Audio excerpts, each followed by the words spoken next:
Nuevo Testamento. Evangelio de Mateo.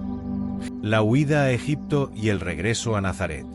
Mateo 2, 13-23. Después de la visita de los sabios de Oriente, la historia toma un giro dramático. Mientras el mundo celebraba el nacimiento de Jesús, el poder terrenal se sentía amenazado. Herodes, el rey cruel y desconfiado, estaba decidido a destruir a aquel que, según los sabios, había nacido para ser rey de los judíos. Mateo 2 y 13. Después que partieron ellos, he aquí un ángel del Señor apareció en sueños a José, y dijo: Levántate y toma al niño y a su madre, y huye a Egipto, y permanece allá hasta que yo te diga, porque acontecerá que Herodes buscará al niño para matarlo. Una vez más, Dios habla a José en sueños. Y José no duda.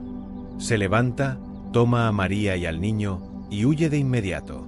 No espera al amanecer. No pide explicaciones.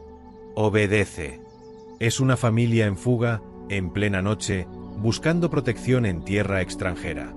La masacre de los inocentes. Mientras tanto, Herodes, al ver que fue burlado por los sabios, se llenó de ira. Su reacción fue brutal. Ordenó matar a todos los niños menores de 2 años en Belén y sus alrededores. Mateo 2 y 16. Entonces Herodes, al verse burlado por los magos, se enojó mucho, y mandó matar a todos los niños menores de 2 años que había en Belén y en todos sus alrededores, conforme al tiempo que había inquirido de los magos. Este terrible acto es conocido como la masacre de los inocentes. Un hecho sangriento y doloroso, reflejo del corazón endurecido de un hombre aferrado al poder.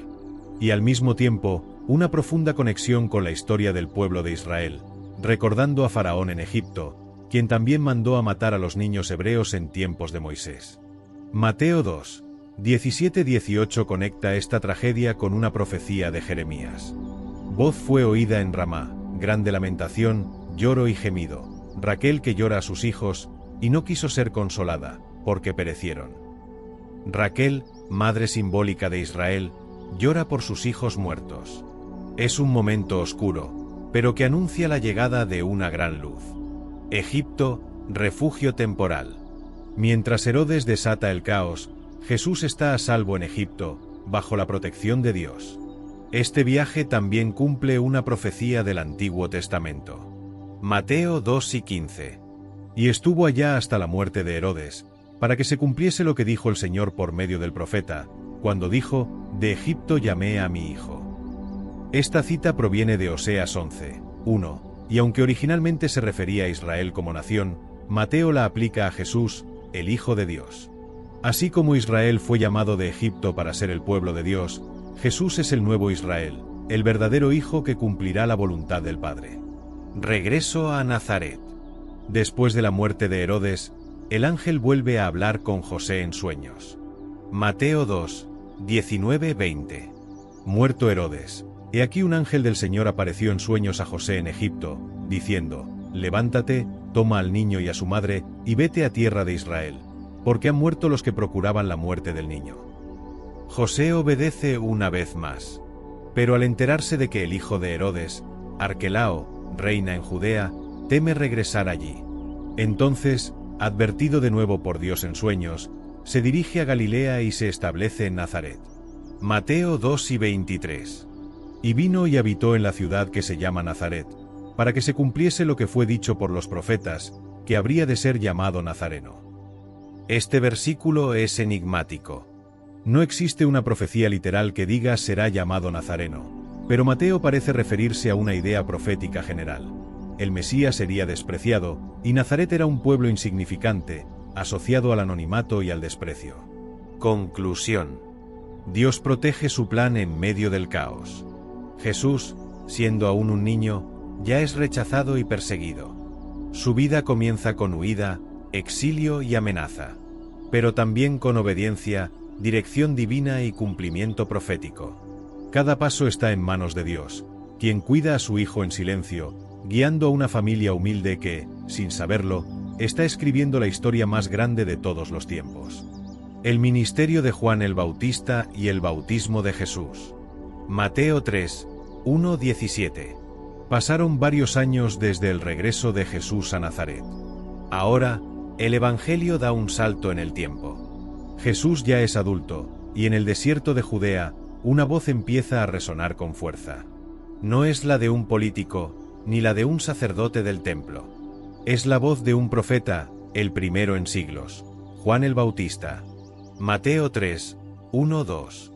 En aquellos días vino Juan el Bautista predicando en el desierto de Judea, y diciendo: Arrepentíos, porque el reino de los cielos se ha acercado. Su mensaje era claro, directo y urgente: arrepentimiento. No se trataba de una religión nueva ni de un espectáculo.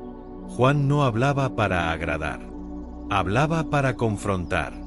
Decía: el reino de los cielos está cerca, y para recibirlo, el corazón debía estar limpio. Arrepentirse era cambiar de dirección, volver a Dios con sinceridad. El mensajero profetizado. Mateo nos recuerda que Juan era el cumplimiento de una profecía de Isaías. Mateo 3, 3. Voz del que clama en el desierto: preparad el camino del Señor, enderezad sus sendas. Juan era ese mensajero enviado para preparar el camino del Mesías. Su presencia en el desierto no era casualidad. El desierto simboliza purificación, encuentro con Dios, como lo fue para Moisés y Elías. Y su apariencia reforzaba su llamado profético. Mateo 3, 4. Y Juan estaba vestido de pelo de camello, y tenía un cinto de cuero alrededor de sus lomos, y su comida era langostas y miel silvestre. Era un hombre austero, sin pretensiones, pero lleno de poder espiritual. No buscaba reconocimiento humano. Su único propósito era apuntar hacia el que vendría después de él. El bautismo como señal de arrepentimiento. Juan bautizaba a las personas en el río Jordán, como símbolo de arrepentimiento y limpieza espiritual. Era una confesión pública de que querían volver a Dios. Gente de Jerusalén, de toda Judea y de las regiones cercanas venía a escucharlo y a bautizarse. El movimiento crecía rápidamente. Pero no todos venían con sinceridad. Cuando Juan ve acercarse a los fariseos y saduceos, líderes religiosos de la época, los reprende con dureza. Mateo 3, 7. Generación de víboras. ¿Quién os enseñó a huir de la ira venidera? Haced, pues, frutos dignos de arrepentimiento. Les decía que no bastaba con tener herencia religiosa o linaje. El arrepentimiento real produce frutos visibles. No era suficiente decir somos hijos de Abraham, porque Dios podía levantar hijos de Abraham aún de las piedras. Lo que importaba era un corazón transformado. La venida del Mesías. Juan anunciaba que el que vendría después de él era mucho más grande, y que su bautismo sería mucho más poderoso. Mateo 3 y 11. Yo a la verdad os bautizo en agua para arrepentimiento, pero el que viene tras mí, cuyo calzado no soy digno de llevar, es más poderoso que yo. Él os bautizará en Espíritu Santo y fuego. El fuego purifica, consume y transforma. Juan sabía que su papel era preparatorio. El Mesías traería algo mucho mayor, una renovación interior por el Espíritu Santo. El bautismo de Jesús. Entonces ocurre uno de los momentos más profundos del Evangelio. Jesús viene desde Galilea al Jordán para ser bautizado por Juan. Mateo 3, 13-14. Entonces Jesús vino de Galilea a Juan al Jordán, para ser bautizado por él. Mas Juan se le oponía, diciendo: Yo necesito ser bautizado por ti, y tú vienes a mí. Juan se siente indigno. Reconoce la grandeza de Jesús. Pero Jesús le responde. Mateo 3 y 15. Deja ahora, porque así conviene que cumplamos toda justicia. Jesús no necesitaba arrepentirse, él no tenía pecado, pero se somete al bautismo para identificarse con nosotros, para marcar el inicio de su misión y para mostrar obediencia al plan de Dios. Cuando Jesús es bautizado, ocurre algo sobrenatural. Mateo 3, 16-17. Y Jesús, después que fue bautizado, subió luego del agua, y aquí los cielos le fueron abiertos, y vio al Espíritu de Dios que descendía como paloma y venía sobre él. Y hubo una voz de los cielos, que decía: Este es mi Hijo amado, en quien tengo complacencia. En este momento vemos al Padre, al Hijo y al Espíritu Santo, manifestados al mismo tiempo. Es un momento trinitario. El cielo se abre. La voz del Padre afirma a Jesús como su Hijo amado. El Espíritu Santo desciende como paloma. Es el inicio oficial del ministerio de Jesús. Conclusión. El bautismo de Jesús no fue un acto vacío. Fue una declaración: el reino ha llegado. El Mesías está entre nosotros.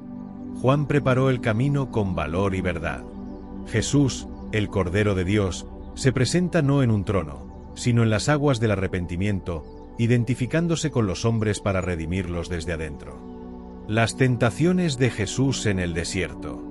Mateo 4, 1-11. Tras el bautismo y la manifestación gloriosa del Espíritu y del Padre, uno esperaría que Jesús comenzara su misión de inmediato. Pero no. El Espíritu lo guía al desierto. No es una desviación. Es parte del plan. Antes de hablar al pueblo, Jesús debe vencer al enemigo.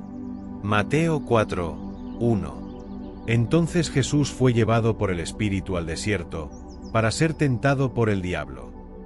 Es importante notar esto: no fue el diablo quien lo llevó, sino el Espíritu. Esto nos enseña que hay desiertos que no vienen por error, sino por diseño divino. Son pruebas necesarias. Preparaciones internas. 40 días de ayuno. Jesús ayunó durante 40 días y 40 noches. No comió nada. Estaba débil físicamente, pero espiritualmente fuerte y enfocado. Mateo 4, 2. Y después de haber ayunado 40 días y 40 noches, tuvo hambre. Es justo entonces, en su punto más vulnerable, que el tentador aparece. El diablo no ataca cuando estás fuerte, sino cuando estás débil, cansado, solo. Primera tentación: el pan. Mateo 4, 3. Y vino a él el tentador, y le dijo: si eres hijo de Dios, di que estas piedras se conviertan en pan. Satanás apunta al hambre, a la necesidad física. Le dice a Jesús que use su poder para satisfacerse. Pero Jesús no vino para servirse a sí mismo. Y responde con la Escritura. Mateo 4, 4. Escrito está: no solo de pan vivirá el hombre, sino de toda palabra que sale de la boca de Dios. Jesús cita Deuteronomio 8, 3, recordando cómo Dios sustentó a Israel en el desierto. La vida no depende solo del alimento físico, sino de la fidelidad a la palabra de Dios. Segunda tentación: el espectáculo religioso. Mateo 4, 5, 6. Entonces el diablo le llevó a la santa ciudad, y le puso sobre el pináculo del templo, y le dijo: si eres hijo de Dios, échate abajo, porque escrito está: a sus ángeles mandará acerca de ti, y en sus manos te sostendrán, para que no tropieces con tu pie en piedra. Satanás cita la Biblia, Salmo 91, pero la manipula. Usa la Escritura fuera de contexto para tentar a Jesús a hacer un milagro espectacular que lo hiciera parecer divino a los ojos del pueblo. Pero Jesús no vino para impresionar. Vino a obedecer. Mateo 4, 7. Escrito está también: no tentarás al Señor tu Dios. Cita Deuteronomio 6 y 16. La fe verdadera no exige señales. No prueba a Dios. Confía en Él. Tercera tentación: el poder y la gloria. Mateo 4, 8, 9. Otra vez le llevó el diablo a un monte muy alto, y le mostró todos los reinos del mundo y la gloria de ellos, y le dijo: todo esto te daré, si postrado me adorares. Esta es la tentación más descarada. Satanás le ofrece a Jesús poder, dominio, gloria, sin cruz, sin sufrimiento, sin obediencia. Solo debía arrodillarse. Pero Jesús no se vende. No se rinde. Y responde con autoridad. Mateo 4 y 10. Vete, Satanás, porque escrito está: al Señor tu Dios adorarás, y a Él solo servirás. Deuteronomio 6 y 13. Jesús rechaza cualquier gloria que no venga del Padre. Prefiere el camino difícil de la obediencia que el atajo del diablo. La victoria. Mateo 4 y 11.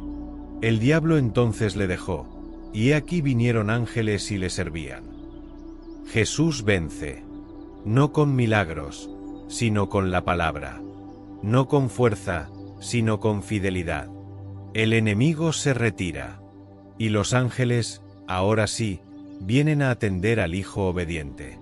Conclusión. Jesús enfrentó al enemigo en condiciones extremas, y salió victorioso.